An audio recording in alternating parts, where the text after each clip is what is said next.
Mesa Política. Una mirada feminista para avanzar en la igualdad. Hola, ¿qué tal? Hola, ¿qué tal? Muy buenos días. Como siempre, pues un gusto de que nos acompañen en este lunes 22 de septiembre a una emisión más de Mesa Política, una mirada feminista para avanzar en la igualdad. Yo soy Lucía Lagunes Huerta y como siempre, pues eso, agradecerle que esté aquí presente en esta emisión. Le recordaré los números de cabina 5535084761. También recordarle que nos puede encontrar a través de X o Facebook como CIMAC Noticias. Recuerde que creamos dos hashtags para que usted se pueda comunicar con nosotras. Uno de ellos es CIMAC Radio y el otro es Periodismo Feminista. Así que con cualquiera de los dos nos puede encontrar en las redes sociales. También en Instagram nos puede encontrar como CIMAC Noticias. Y bueno, pues saludar a las audiencias que se suman en pues en esta emisión, ya sea en la retransmisión que se hace todos los jueves a las 11 de la mañana a través de la frecuencia de 97.3 de FM en esa radio, pero ahora mismo a través de Radio Monarca 106.7 de FM en Michoacán. Saludos a Michoacán y saludos a la audiencia de Radio Monarca. También a Radio Joco 106.9 de FM del Estado de México. Saludos a la audiencia y saludos también al Estado de México. Así que, bueno, pues ya una vez que hemos dado esta parte que es muy importante de saludar también a las audiencias de las radios que se suman con nosotras a abrir los micrófonos para escuchar la reflexión y el pensamiento de las mujeres. Déjeme abrir un poquito el tema, recordando que la semana pasada se presentó una iniciativa que hoy se conoce como la ley Tupperware y que tiene que ver precisamente con tratar de regular en términos de derechos laborales pues todo este trabajo que se hace a través de venta por catálogo de un montón de productos que usted y yo conocemos perfectamente y que la mayoría de este trabajo lo hacen mujeres. De acuerdo con datos que tiene el INEGI, al menos 402,000 personas en México están reconocidas como trabajadoras por catálogo. De eso, el 65% son mujeres. De eso es de lo que está tratando esta ley. Y bueno, me da muchísimo gusto que esté aquí Imelda Marrufo para entrar con el tema y también ya tenemos a nuestra queridísima Angélica de la Peña. Angélica, bienvenida, te extrañamos muchísimo.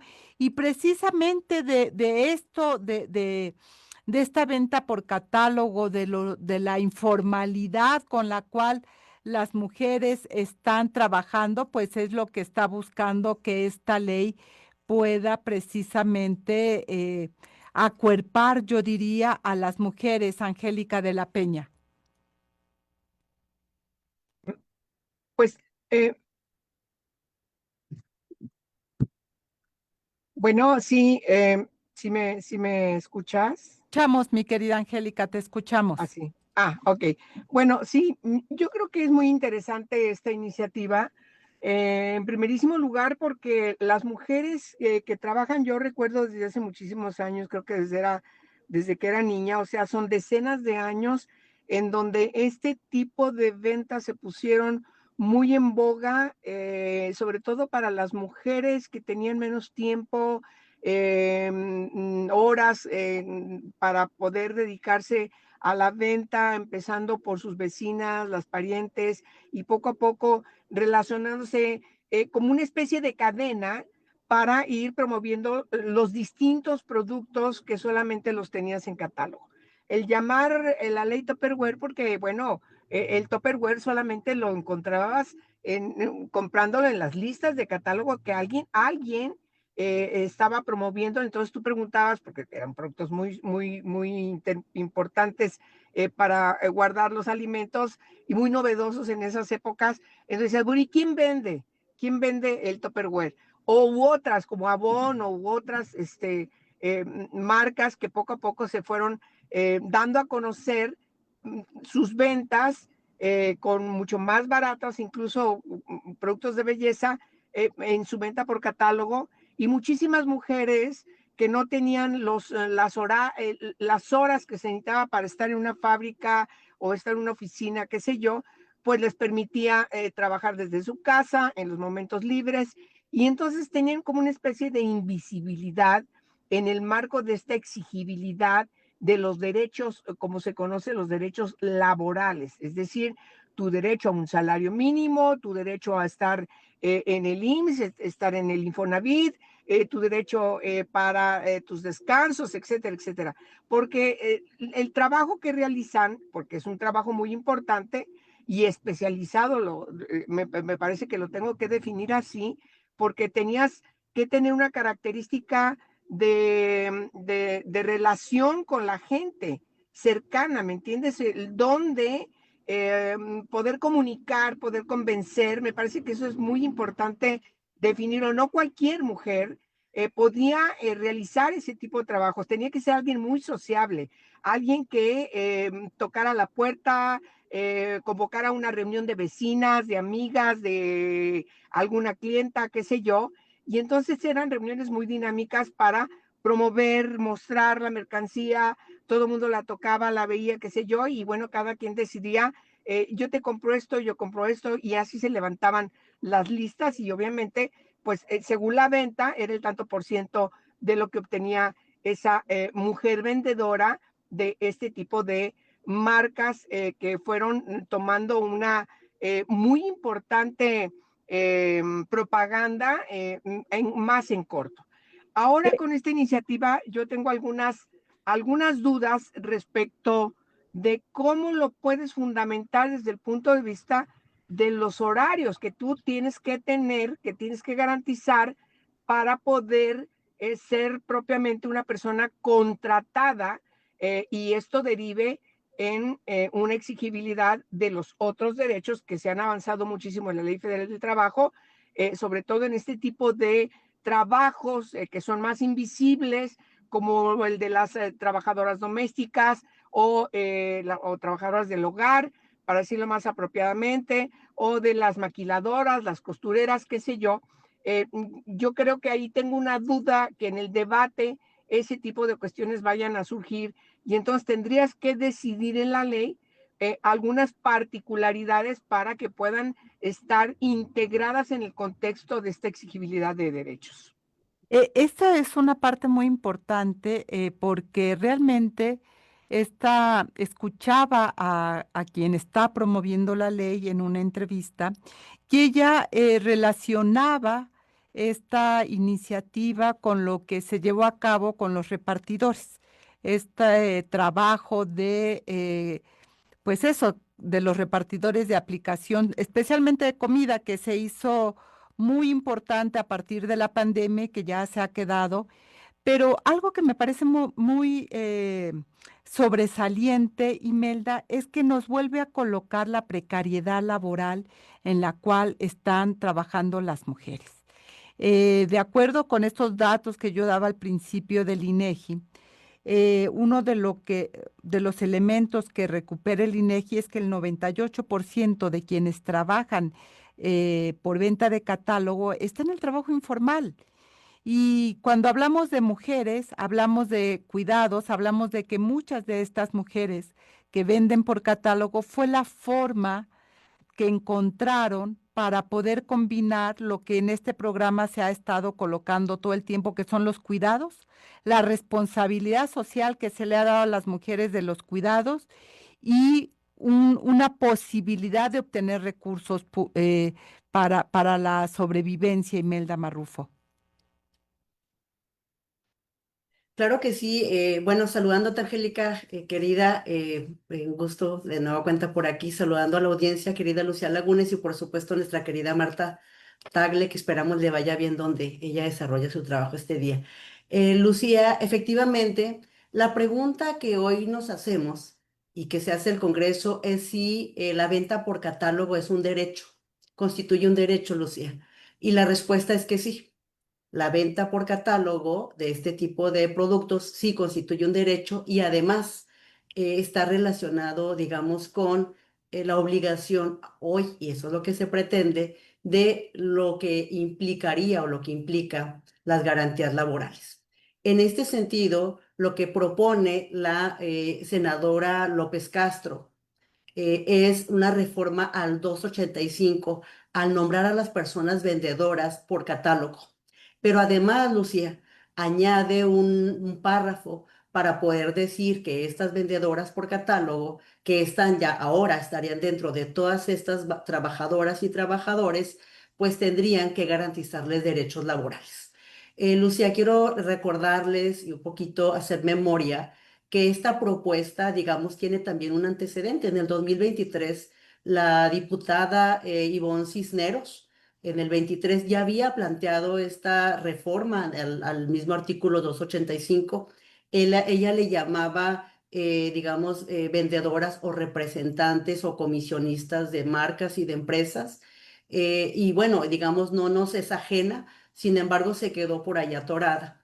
Y hoy en día, efectivamente, digamos, se presenta el 8 de septiembre. Es correcto, la persona que tú entrevistabas o que comentabas en ello hace un antecedente respecto de que desde hace ya un poco de tiempo partía de la situación de los vendedores por plataforma, de estos personas repartidores, y justamente ella homologan este mismo estatus. Nos parece que se está ante la oportunidad importantísima de que se reconozcan los derechos laborales y las garantías de salud a estas mujeres. Sí, hay algunas dudas o controversias, ya Angélica planteaba una de ellas. Sin embargo, aunque a mí me parece que es una propuesta de verdad que quienes la impulsan, ojalá que sí se aprobara, deja fuera respecto, si hacemos un poquito el comparativo, Lucia, de la propuesta de la diputada Cisneros en el 23. Aquí no se establece, digámoslo así, digamos, la obligación de quitar el hecho de que se les pague, digamos, la remuneración, ¿no? Que se prohíba que la remuneración, así estaba en el 2023, se prohibía inclusive, Lucía, Angélica, que la remuneración fuera a través de productos en especie. Hoy no se incluye en esta propuesta, digamos que es una diferencia para mí sustantiva.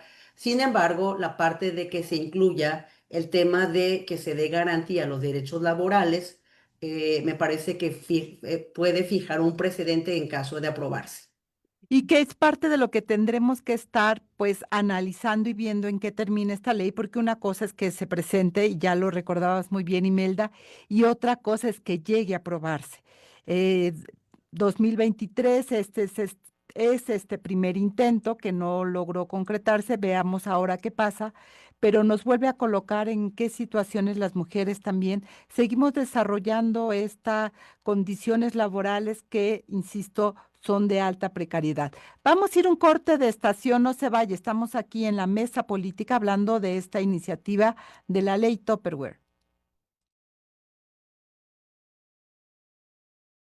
Estamos ya de regreso aquí en la mesa política. Estamos hablando de esta ley que el 8 de septiembre se presentó precisamente en el Senado y que se le ha catalogado como la ley Tupperware porque precisamente está mirando hacia las y los trabajadores que venden productos, distintos productos por catálogo en los tiempos libres, en lo que va. Angélica, ya planteabas pues eso, la forma en que las mujeres han desarrollado este trabajo, que sin duda tiene que ver de cómo combinaban sus responsabilidades, muchas de cuidado, con la posibilidad de obtener un recurso precisamente para completar o para tener un ingreso propio que le permitiera seguir adelante. Creo que parte de lo que esta ley viene a colocar, es mucho de lo que en esta mesa ustedes han colocado, que tiene que ver con estas condiciones de desigualdad y de precariedad laboral con la que muchas mujeres, miles de mujeres en nuestro México desarrollan labores, tareas de trabajo y que no, que la sigue manteniendo en un estado de precarización, de pobreza, que aún con todo y los programas sociales pues no terminan de cerrar, mi querida Angélica. Pues sí, yo quiero ser muy, muy realista en el sentido de que eh, pensemos ciertamente en la realidad de quienes se dedican a este tipo de trabajos. Miren, yo conozco personas que trabajan en otra cosa y que aprovechan esos momentos o momentos libres para llegar con su catálogo de productos de belleza, productos de limpieza, zapatos, tenis, qué sé yo, qué sé yo. Entonces, sí está en la realidad, es un apoyo adicional frente a otras actividades fundamentales que tienen las personas que se dedican a eso. No es el trabajo, digamos, más importante que tiene esa persona al que se dedica totalmente todo el tiempo. Por eso necesitamos hacer como un análisis sociológico también respecto de cómo se emprenden este tipo de trabajos y cuál sería el resultado si los vas a poner en el marco de una ley, como equiparando, por ejemplo, a los repartidores que acaban de entrar y, por cierto, muy bien, porque se reflejó eso en las personas que tienen formalmente trabajo, los repartidores en las motos, en este tipo de nuevos trabajadores que están integrados al sistema, incluso del Seguro Social. Yo creo que tiene otro tipo de características y por lo tanto se tendría que analizar primero si hay una real voluntad para darles mayor legalidad a este tipo de trabajos, tomar en cuenta las características del propio trabajo, ¿sí? No creo que pueda ser igual al de, por ejemplo, las trabajadoras del hogar, no. Sí estamos de acuerdo en que se termine la posible discrecionalidad o la posible explotación que puedan estar sufriendo quienes se dedican a este tipo de labores. Me parece que eso es correcto y eso debe estar en el centro. Sin embargo, tenemos que ver la realidad de quienes se dedican a eso. Imelda ahorita tocaba un tema muy importante que tiene que ver, y tú también lo mencionabas, que tiene que ver con el sistema de cuidados. Resulta que muchas de las mujeres que tienen bajo su resguardo el cuidado de personas en su hogar por edad, por enfermedad, por discapacidad, qué sé yo, eh, tienen sus ratos libres, buscan tener recursos justamente dedicándose a este tipo de trabajo, ¿sí? Entonces, si tú no resuelves lo otro, vas a fomentar o vas a también verlo desde los dos extremos, eh, tener condiciones de que pueda optar por tener un trabajo adentro de su hogar en los momentos que tiene libre frente a la responsabilidad del cuidado de otras personas, dedicarse a este tipo de actividades laborales económicas. Ahora, antes se usaba mucho que ibas casa por casa. Ahora las redes, el internet, el celular, este tipo de herramientas ayudan muchísimo a que quienes se dedican a este tipo de actividades las usan y tienen espacios en los momentos en que tienen libres para la promoción de la venta de estos productos o, como yo mencionaba al principio, porque a mí me consta de que están trabajando en algún otro encargo en la oficina y ahí mismo en los espacios de descanso sacan el catálogo o sabes que tú vas a necesitar algo de todos la inmensidad de productos que están vendiendo y tú ya sabes a quién recurrir en la oficina para comprar ese producto. Es decir, es muy interesante, complejo, no lo puedes identificar como una actividad específica como la que sí tiene en espacio, en horario, otro tipo de trabajos. Por eso creo que no se puede legislar a partir de la buena voluntad, porque lo que puede pasar es de que puedes tener una respuesta inadecuada para esas personas que se dedican a ese tipo de actividades. hay que buscar cómo garantizas en la ley la particularidad, si es que hay voluntad política para legislar en la materia, y cuidar mucho no legislar desde el populismo, desde, qué bien me veo con esto. No, es plausible, cómo es plausible y de qué manera es plausible una reforma que garantice lo fundamental, es decir, la protección de este tipo de trabajos en donde prácticamente yo creo que el 90 y tantos por ciento, como dice la propia iniciativa, lo realizan mujeres, y también lo dice la iniciativa en sus espacios, en sus momentos libres. Que bueno, momentos libres dice cuando comparten esta tarea del cuidado, de que llevan a las niñas, a los niños a la escuela y ahí distribuyen el catálogo. Solo quería compartir un dato, mi querida Imelda, antes de darte la palabra. Apenas el 5% de la población que está reconocida como vendedora por catálogo lo combina con un segundo empleo. O este es o sea, lo que estamos hablando es que es muy poca la población que tiene esta doble, digamos, eh, doble trabajo, un trabajo fijo, un trabajo que a lo mejor es secretaria, es asistente en alguna dependencia, en alguna empresa, y además vende por catálogo, pero apenas el 5% de acuerdo con datos del INEGI. Lo que nos está señalando, mi querida Imelda, es que hay una gran cantidad, sobre todo de mujeres, que no tienen de otra por sus condiciones de vida, y ahí, sin duda, como bien lo señala y lo recupera Angélica, pues el sistema de cuidados que en el presupuesto, tú ya lo comentabas el programa pasado y lo comentaba también Marta Tagle, pues sigue siendo un sistema que no termina ni siquiera de arrancar, ni siquiera de dibujarse, porque se sigue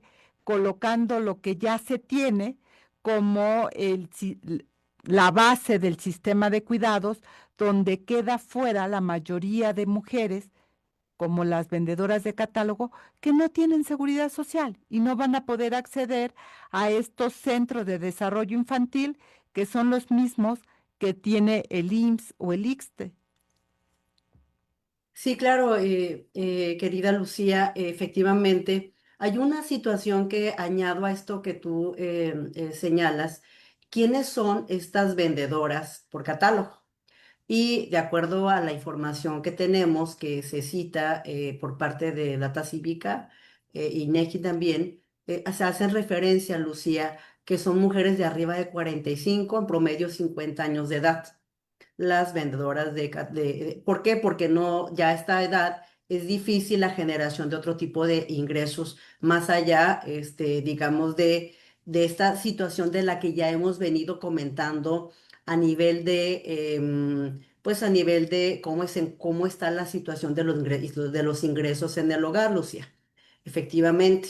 Entonces, aquí el tema es que en ventas de quienes impulsan esta iniciativa, también hay que reconocer que en una gran cantidad de las situaciones, estas mujeres tienen que cumplir, Lucía, con una cuota de venta para seguir permaneciendo como vendedoras por catálogo, ¿no? Y esto significa, por ejemplo, que si tú vendes, haces el pedido y no te pagan, ¿no? Las personas que te tienen que pagar, pues tú tienes que cubrir ese dinero para poder permanecer en ese proceso, digamos, de ese tipo de trabajo, ¿no? Entonces, ahí hay una situación que efectivamente sí genera un tema de precariedad, de precarización, y si bien es cierto, como señala la querida Angélica, es que en muchos de los casos es una circunstancia adicional, también es cierto que quienes están en este sector, ¿no? De este tipo de actividades, digamos, laborales, mercantiles, pues también hay una situación de que empiezan a invertir una cantidad de horas y se señala muy claramente en el estudio, Lucía, del cual se basa esta propuesta, pues cuántas horas e inclusive en qué estados del país hay más mujeres trabajando en este tipo de empresas o sí, de empresas. Yo lo que diría es que habrá que dar la discusión en estos puntos controversiales, uno de los cuales ya señala Angélica, me parece que habría que generar precisión. Por ejemplo, este concepto, esta situación de definir claramente la actividad permanente, ¿no? Que es la parte que constituye, digamos, el ingrediente de trabajo, una actividad permanente.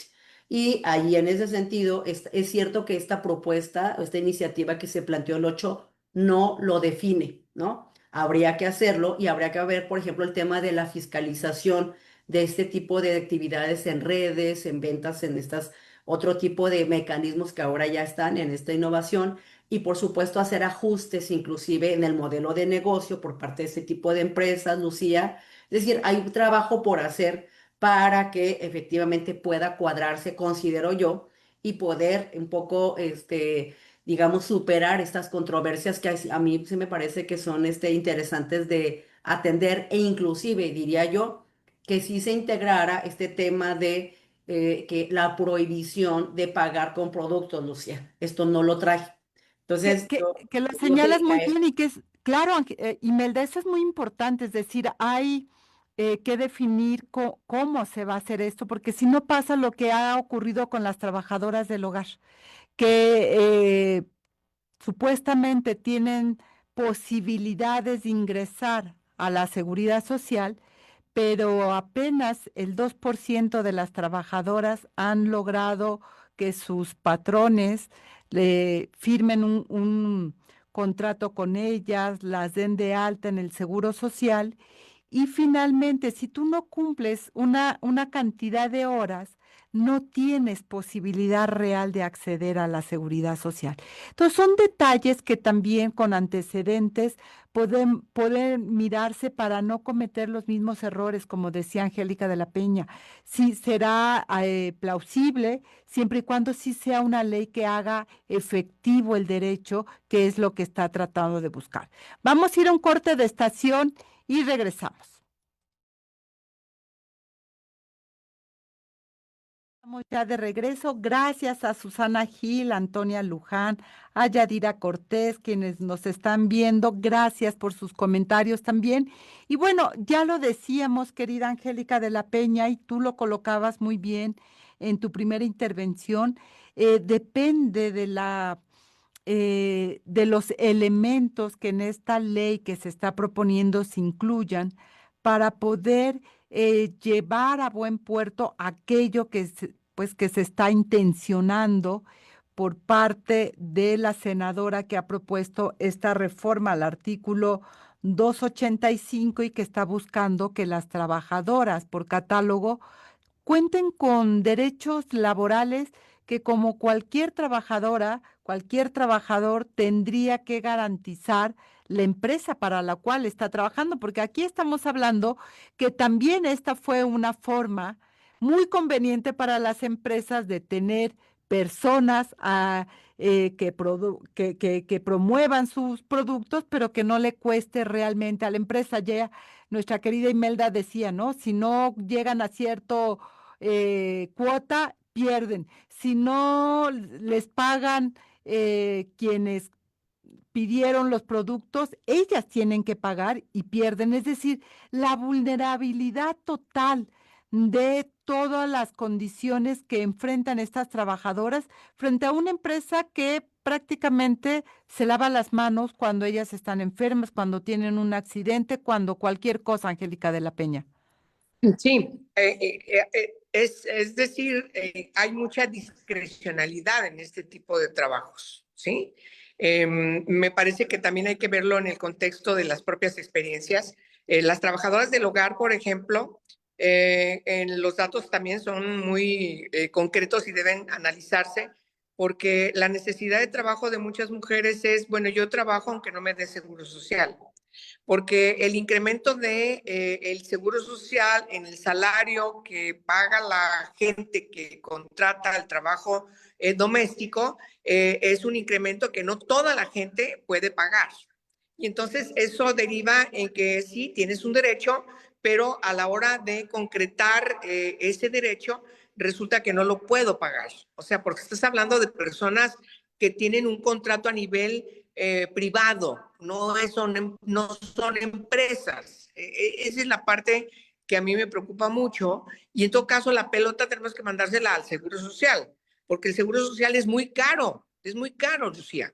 No es lo mismo una persona que trabaja, por ejemplo, como camarera o como secretaria, a una persona que trabaja en el hogar, que es contratada por una persona, un particular, que es un trato de tú a cuando estás hablando de un contrato que tiene que ver con una empresa, ¿sí? Donde tienes ganancias y puedes tener y asumes también en esas ganancias obligaciones hacia la gente que trabaja contigo.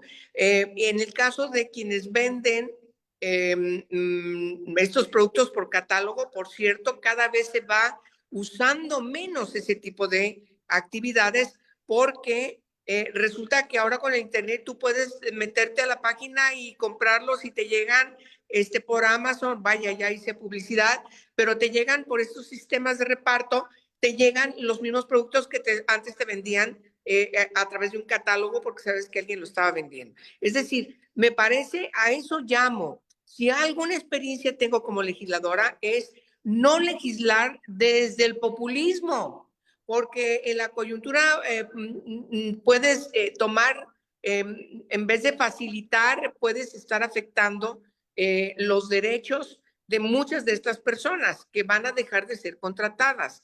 Entonces, se tiene que, por lo tanto, y para concretar la idea, se tiene que abrir a una discusión, a un parlamento, porque lo que estamos diciendo ahorita, pues es a bote pronto, querida Lucía, querida Imelda. Estamos hablando incluso con adelanto de algunas discusiones que seguramente van a tener mucha más argumentación, tanto a favor de lo que yo estoy diciendo, pero también quizás en contra de lo que yo estoy planteando, pero eso solamente se puede hacer involucrando a quienes tienen la experiencia, a quienes forman parte del tema. Es decir, hay necesidad de que haya un parlamento abierto para que se analice desde todos los aspectos, sin dejar absolutamente ninguno, sobre qué estamos hablando y sobre qué queremos legislar, sobre a quiénes tenemos que tener enfrente, tanto quien contrata como quien está vendiendo, como la interlocución quien está comprando,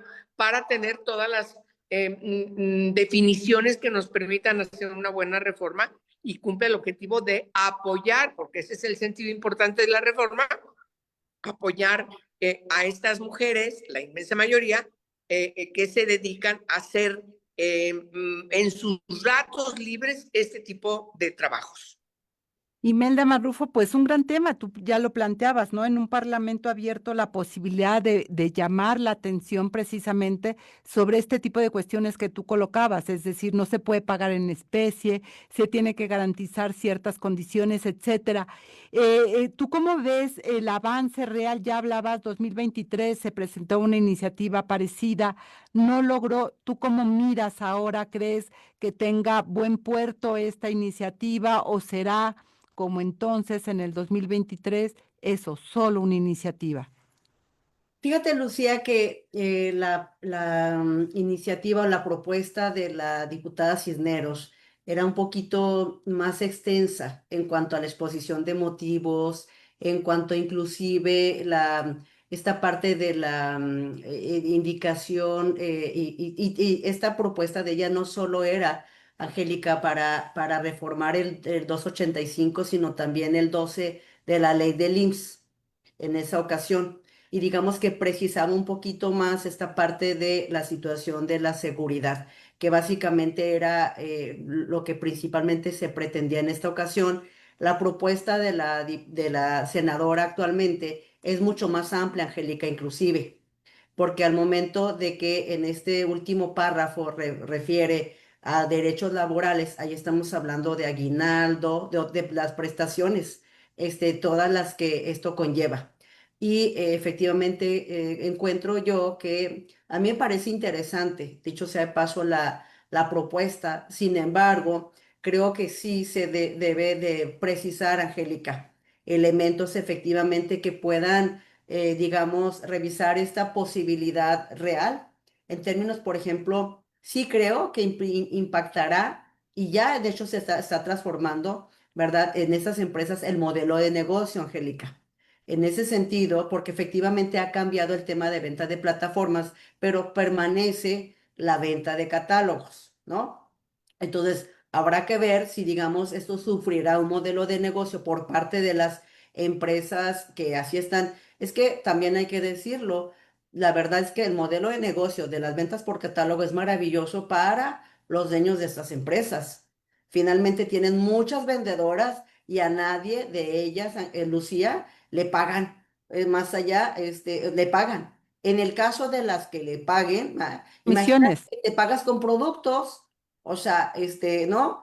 Qué maravilla, imagínate que no tienes que pagar más. Y la verdad es que hay mujeres de estas edades a las que yo estoy haciendo referencia, que hay datos específicos, allí sí, que es lo único que tienen para poder, digamos, generar ingresos, ¿no? Para Entonces, sobrevivir, mi es querida Imelda, correcto. es lo único que tendrán. Claramente, entonces por eso sí, yo coincido con lo que plantea Angélica respecto del cuidado en el término legislativo por los impactos que representa, por ejemplo, el costo de la seguridad, que efectivamente sí implica ver la capacidad del IMSS, aunque ahora ya nos presumieron, querida Angélica, hay que recordar que se le aumentaron varios millones y millones de pesos al IMSS, así nos lo dijeron en el presupuesto que se presentó, ¿no? Aunque le quitaron otros muchos millones de pesos a la Secretaría de Salud. Digo, lo digo nada más para ver, en este tema de la capacidad financiera del IMSS de sopesar esto, ¿no? Entonces yo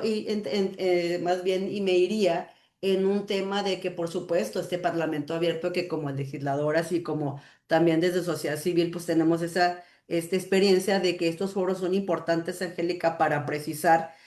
Yo me voy en esta, me parece loable que se genere esta propuesta. Sin embargo, sí hay que hacer precisiones muy específicas sobre esta parte que hablaba del concepto de actividad permanente, esta definición, ¿no? De qué tiempos identificas como parte de una actividad permanente, ¿no? Esta parte es lo que sí podría definir, y sobre todo el tema de si se considera como un trabajo, es decir, cuáles son los beneficios o, digamos, las prestaciones que se tendrían, cuáles sí, cuáles no. Me parece que ahí es el tema de la precisión, en donde sí creo que las controversias que ahorita estamos comentando algunas, sí tienen lugar. Y por supuesto, de las impulsoras de esta propuesta, tienen mucho sentido, Angélica, Lucía, por la precarización de este tipo de empleos.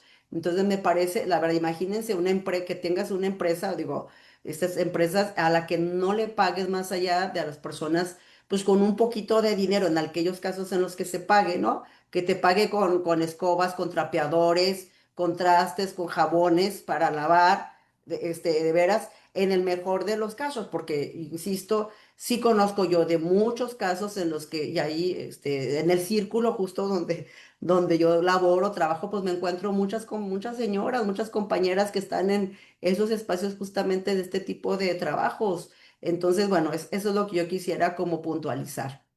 Y que sin duda, bueno, siguen siendo un reto, mi querida Angélica, y tú hablas del Parlamento abierto y de repente en estos tiempos, ¿qué tanto esta figura de Parlamento abierto realmente permite pues ir construyendo de la mano y no hacer un, un- una simulación, ¿sabes?, de consulta, que es también de lo que ahora hay, pues adolece las legislaturas de confiar en que el Parlamento abierto, como lo conocíamos, funcione o solamente es una simulación, mi querida Angélica, un comentario antes de irnos al corte.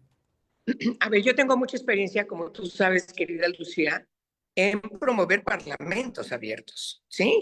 Y efectivamente se puede simular o tú puedes convocar a un parlamento abierto que lo sea de veras. Y yo tengo experiencia en ese sentido de instalar de manera permanente un parlamento abierto con quienes tienen que estar, las partes que tienen que discutir y tomar en cuenta lo que ahí se discute. No solamente ser un foro donde le das la palabra a no sé quiénes y bye bye. Son las dos modalidades, una de simulación que no te lleva a nada y la otra de instalación de un trabajo profesional donde te sientas, donde practicas la argumentación de todos los vericuetos que tienes que enfrentar cuando vas a aprobar determinada reforma o determinada ley. Y en ese sentido me parece que yo estoy planteando que quienes están promoviendo esta iniciativa realmente se dediquen a promover el Parlamento abierto, ¿sí?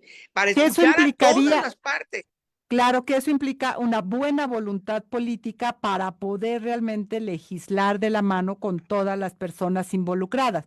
No sé Claro. si en esta lógica que hoy el Parlamento, el Senado y la Cámara de Diputados se manejan, el Parlamento abierto esté en esa misma lógica, mi querida Angélica. Pero vamos a seguir hablando de ello una vez que volvamos al corte, porque está la otra ley, que es la ley de amparo, y que ya muchas voces también han señalado el Parlamento abierto del que tú hablas, de ese de escucha, de ese de construcción legislativa, no de simulación. Vamos a un corte de estación, volvemos.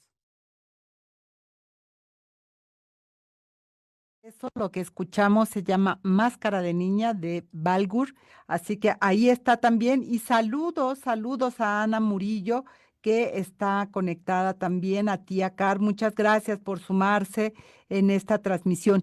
Y bueno, decíamos, mi querida Angélica, la otra ley que está también demandando un parlamento abierto, pero un parlamento de, no de simulación, sino un parlamento de construcción legislativa, pues tiene que ver con esta iniciativa que ha mandado también la presidenta, que es la ley de amparo, que ha generado toda una discusión de hacia dónde o qué dejaría esta iniciativa que ha mandado la presidenta y que pues también implica muchísimo en términos de justicia, de ciudadanía y demás, Angélica de la Peña. Bueno, hay una diferencia cualitativa respecto al tema que estábamos tratando y tiene que ver con que esta iniciativa que envía la presidenta, pues es una iniciativa que van a concretar, tienen la mayoría, está dentro de su programa, de sus propuestas y de su intención y lo tengo que decir con toda puntualidad, de tergiversar el amparo como fue concebido. Me parece que todos los analistas, especialistas, yo no soy especialista en la materia, pero todos los abogados y abogadas especialistas en materia de amparo nos han señalado y nos han alertado de que hay un retroceso muy grave respecto de la concepción del amparo desde el siglo XIX, que fue uno de los preceptos constitucionales del garantismo, cuando incluso todavía no se llamaba así, pero que son producto de un gran movimiento liberal en el mundo en ese entonces, y México, su Congreso en ese entonces, pues dio un paso fundamental al inscribir como un asunto pétreo en la Constitución que se siguió prácticamente manteniendo hasta la Constitución del 1917. Hoy estamos ante una reforma que la presidenta aduce está en el contexto de la reforma del Poder Judicial. Yo creo que no. Yo creo que se cuestiona mucho que va dirigida a cambiar las reglas fundamentales, esenciales que caracterizaron al amparo como fue concebido. De manera que sí se requiere en este tema abordar cada uno de esos puntos muy identificados respecto a los retrocesos contra las organizaciones, contra las personas de carne y hueso que hoy no van a poder tener el acceso, y las limitaciones que ponen a las autoridades para limitar el poder en tener esta garantía que se quiere tergiversar, esta garantía constitucional fundamental, que ahora la quieren cambiar para perder el sentido de su origen. Yo podría adelantar eso. Me parece que hay que escuchar de manera debida a las y los especialistas, sin desperdicio los análisis que ha hecho el exministro Javier Lainez, que de manera puntual, porque él es un gran conocedor en la materia, ha identificado de manera muy clara cuáles son los asuntos insisto, en la denominación tergiversa en el sentido fundamental del origen del amparo. Ya estamos ante otra cosa y me parece eso que es muy grave, pero más grave va a ser que lo van a concretar y van a simular un parlamento abierto que ya sabemos lo que va a pasar porque tenemos una experiencia últimamente de estas grandes reformas que han trastocado la Constitución, en donde hay una simulación de un parlamento abierto y Morena lo que va a hacer, junto con convencer a sus aliados para tener las mayorías calificadas que les permitan cambiar la Constitución en esta materia. Imelda Marrufo, ¿tú cómo ves esta parte? Pues yo creo que este tema merita un programa completo para poderlo masticar con calma, porque me parece, yo sí estoy totalmente preocupada por esta situación. He analizado efectivamente la propuesta que se hizo llegar el 15 de septiembre, pero comentarles, Angélica, Lucía, que efectivamente plantea, aunque te dan como un dulcecito, diría yo, para que lo compres en el asunto de ciertos beneficios, pues en realidad lo que se modifica implica un retroceso importantísimo, el retroceso efectivamente más fuerte que podemos tener ya después de la consabida reforma judicial, Angélica. Decir que para quienes nos escuchan, a quien esté en la audiencia, en la radio y demás, yo quisiera plantear algunos ejemplos, por eso creo que amerita un programa para poder decir todo lo que implicaría en términos negativos.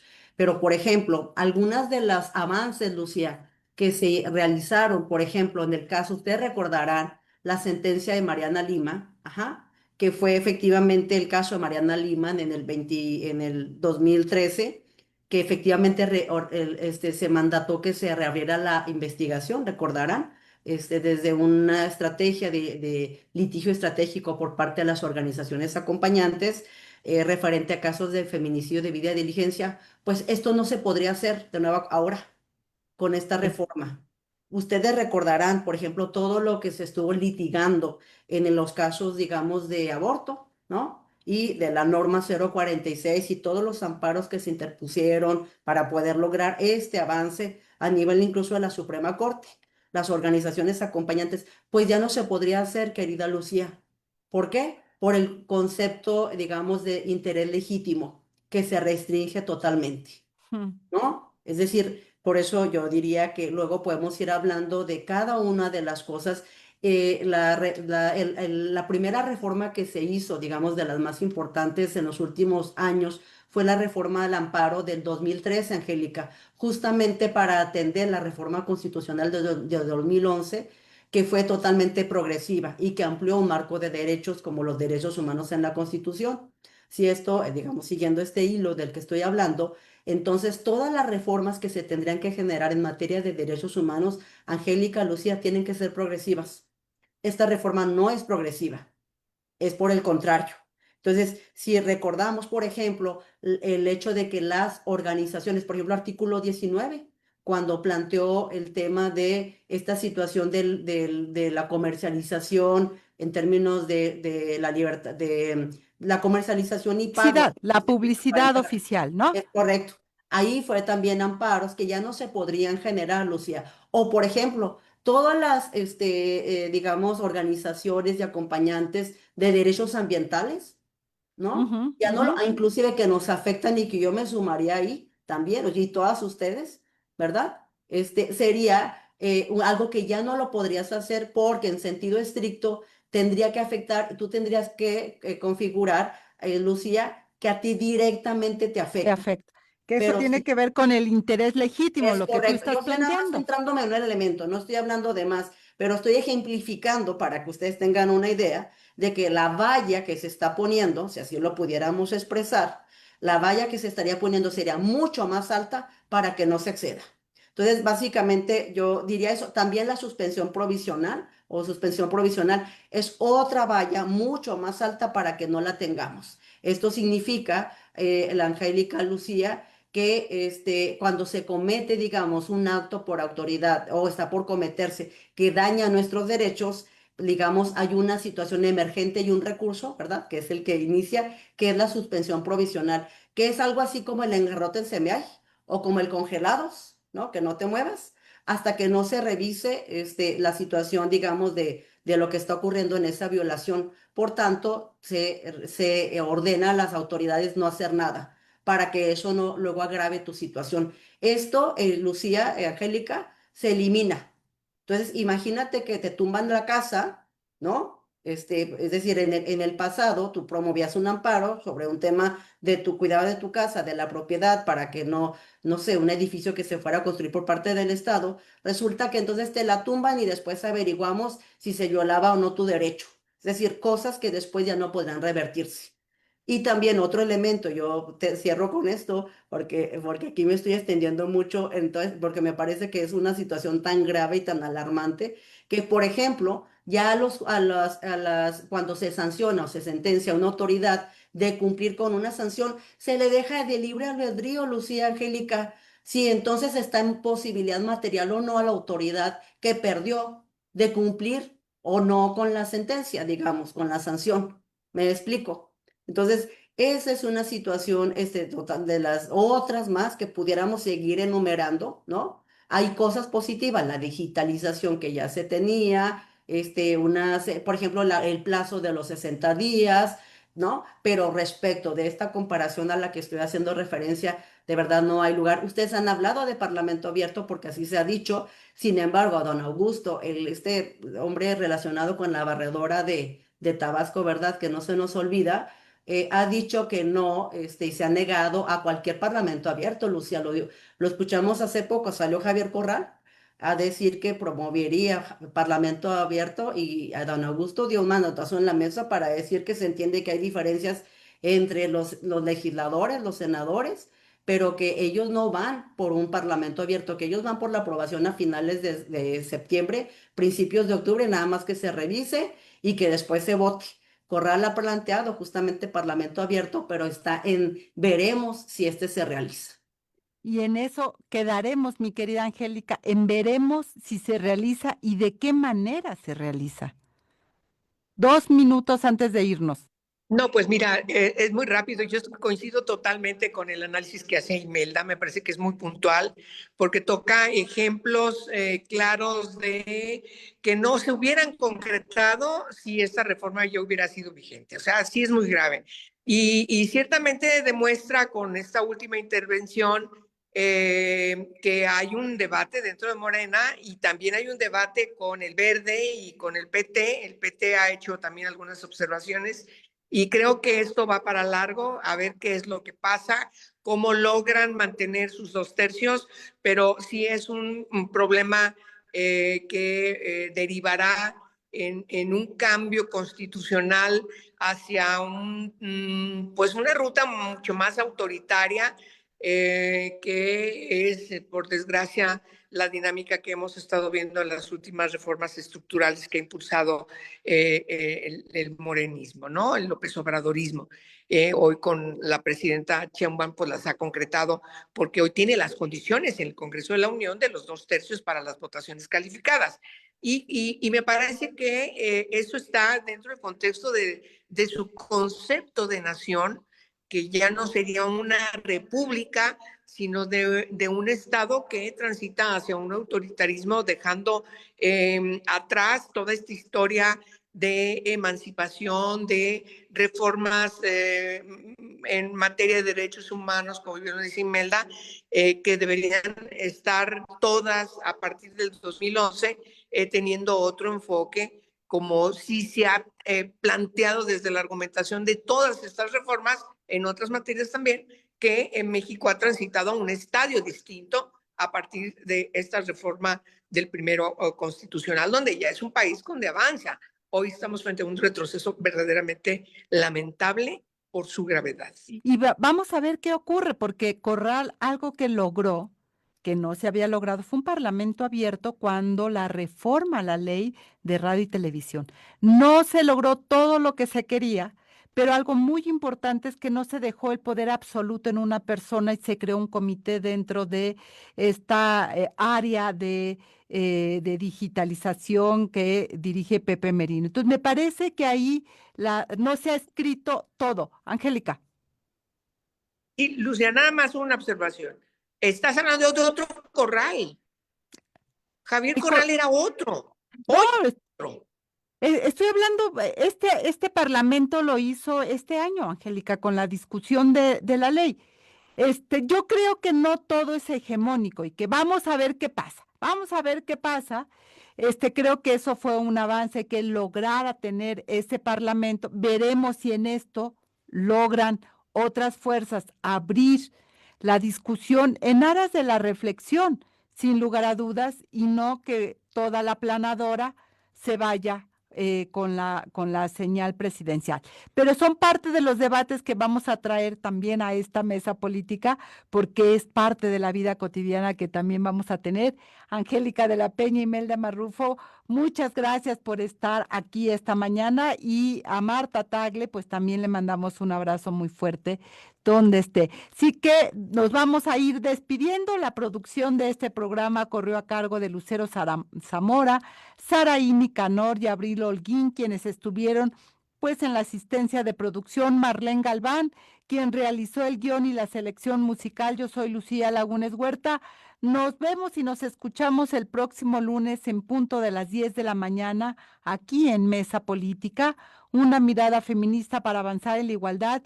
Y recuerde también todos los jueves a las 11 de la mañana en esa radio 97.3 de FM, y gracias a Radio Monarca 106.7 de FM en Michoacán, y a Radio Joco 106.9 en el Estado de México, en Jocotitlán.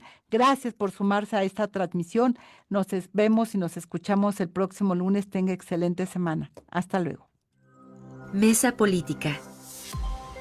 Una mirada feminista para avanzar en la igualdad.